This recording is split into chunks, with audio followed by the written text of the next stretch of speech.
following true story took place in the early 60s in an old brick house that was situated in Main Street, Belleville, Illinois. The two-story house was built in the early 19th century by a German immigrant and miner called Jacob Meyer. It later passed into the hands of Mr Joseph Stricker. After Mr Stricker passed away, the house was purchased by two young sisters, Dollie and Judy Walta. The sisters were accomplished musicians, where Dollie taught guitar and Judy taught the piano, and they converted the house into a music school, which they called Star Music Studio, but never actually resided there themselves. In the first 6 years of their tenancy, the sisters noticed nothing out of the ordinary other than squeaky floorboards and other natural sounds that an old house would normally make, and in 1962 they decided to make some alterations to the property. One evening, Judy returned to the house as she had forgotten to leave one of the rooms unlocked for the cleaner to enter in the morning. She entered through the rear door, and after unlocking the door to the room, she turned around to leave, but then came upon a white misty figure in the hallway, which took her by complete surprise, and she slowly backed away until she reached the back door and quickly made her escape. The following day, she discussed the strange encounter with her sister, but when nothing further happened, they laid the matter to rest. One of their students was a young man by the name of Jim Balling, who, because of an unhappy home life, spent a lot of time at the music school, where it became a home away from home, and he would regularly chat with them. A short time later, Jim joined the Navy and would always pay them a visit when on leave. Unfortunately, on August 26, 1962, Jim drowned in an accident, and his funeral was held on the 30th of August. The day after the funeral, the sisters were sitting in one of the music rooms, and both observed a pencil roll along a desk, bounce on an eraser, and land on the chair. The desk had been where Jim always sat, and the pencil was one he always used. What made this so strange was that the room was on a slant, and the pencil was rolling against the slant. A short time after the incident, the sisters and some of their students would hear the back door open and close by itself, which was immediately followed by footsteps of someone walking along the hallway. They assumed someone had entered the studio, but as they checked the hallway, found nobody was there. This scenario would then repeat itself again and again at various times of the day, and then abruptly stop for a few months, only to resume again. The sisters became so used to the sound that they came to accept it as normal, until one day the footsteps continued further than usual, and clearly heard the sound of someone slumping down onto a chair, and it was the chair that Jim had always sat on. There was no doubt in the sisters' minds that Jim was making his presence felt, and wanted to continue his friendship with them. This did not frighten the sisters, but it did disturb some of the pupils, who also heard the mysterious footsteps. The ritual became common, where the rear door would open and close, and they would hear footsteps walk along the hallway. The door would always open and close by itself, followed by someone sitting in the chair. The sisters now greeted Jim as the eerie routine was exactly what Jim used to do when he was alive. Another witness to the strange happenings was Jack McCormack, who worked for the IRS and would occasionally wait in the downstairs room as his son finished his lesson. Jack claims that he would regularly hear the sound of a door opening and closing along with footsteps, but nobody would appear. But then things started to change when, other than the soft footprints of Jim, they started to hear heavier, more clumsier footprints as that of a larger man. Then the strange events escalated on the 25th of March 1966, when Judy was in the middle room and Dollie was in the bedroom with the door open. It was 1:20 p.m, and independently of each other, the two women saw the figure of a man suddenly appear out of nowhere. It first appeared to Judy and was a large heavy man about 5'11" and dressed in grey, but where his face should have been was instead just a grey mass. About 30 seconds later, the apparition appeared to Dollie, where she just stared at the figure and could see right through him into the other room.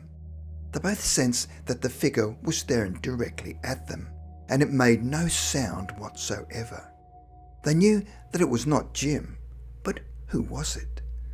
The moment the strange apparition appeared, Jim's footsteps stopped and were never heard again, but the doors continued to open and close. However, on the 26th of May, another one of their pupils would later come face to face with the figure in the downstairs room and described him as about 30 years of age, but again his face remained a blur. Then on Saturday the 27th of August, around 3 p.m, things escalated further when Judy came into the property to ensure everything was locked up and heard the sound of one footstep followed by the snapping of door locks. This was then followed by the sound of objects falling to the floor, but as she looked around, found that nothing had been moved, and one particular sound was that of a loud thump, as if a large package had suddenly been dropped onto the floor. Over the months, there were many witnesses to the strange events, where 3 days later, on the 30th of August, the women had finished teaching and were relaxing with two friends, Rita Schultz and Mike Tolan. Rita was aware of the activities in the house, and Mike was a total skeptic, telling them that the ghosts were all in their minds. All of a sudden, the toilet started flushing on its own, and they all just looked at each other as if there was nobody else in the building. Even Mike realised that the toilet could not flush by itself and went to investigate, but could find no reason for it to suddenly start flushing. He returned a little less sceptical. One night, one of their drum teachers, Dick Parsons, who was aware of and also heard the ghostly noises, was driving past the property and found all of the lights were lit up, but there was nobody inside, but was too frightened to check it out and drove on home. A man named Joe Bauer was a freight handler and attended music lessons twice a week between 8 p.m. and 9 p.m. and claimed that he would regularly hear the sound of heavy footsteps coming through the back door.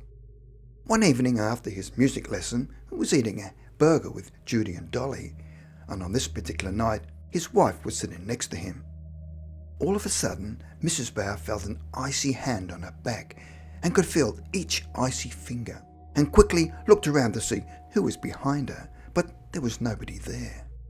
A short time later, all four people saw an umbrella left up from its stand all by itself, and one of the sisters quickly grabbed it and placed it back in its stand. But a few moments later, the umbrella again lifted itself from the stand, and at that very moment, the back door opened and closed with a bang. Everybody quickly left the building, as they'd had quite enough strange experiences for one night.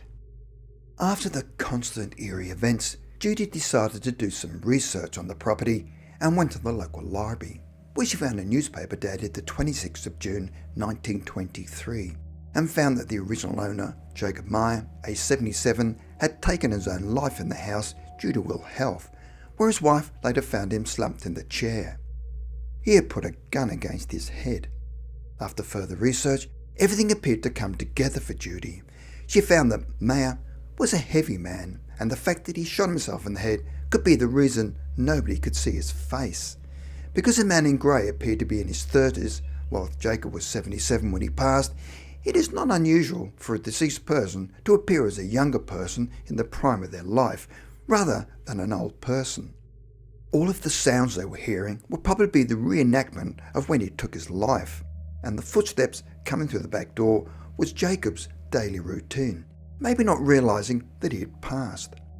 On many occasions, the sisters would regularly smell cigar smoke and the smell of coffee brewing, along with the sounds of papers shuffling and the scraping of a chair, which the sisters would see moving by itself.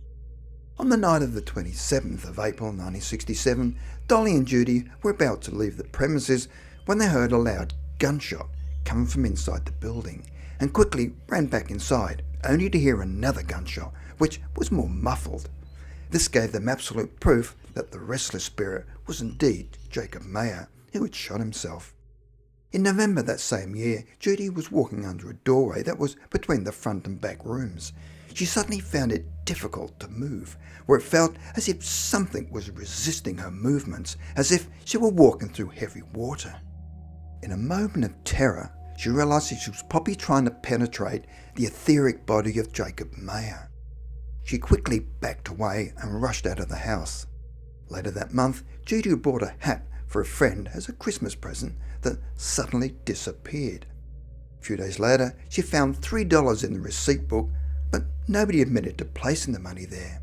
When adding up the money, they found that there were $3 over. The strangest thing was that the hat cost $3, but was never seen again. Over the years, the footsteps ceased, and it appears that Jacob Meyer had finally moved on.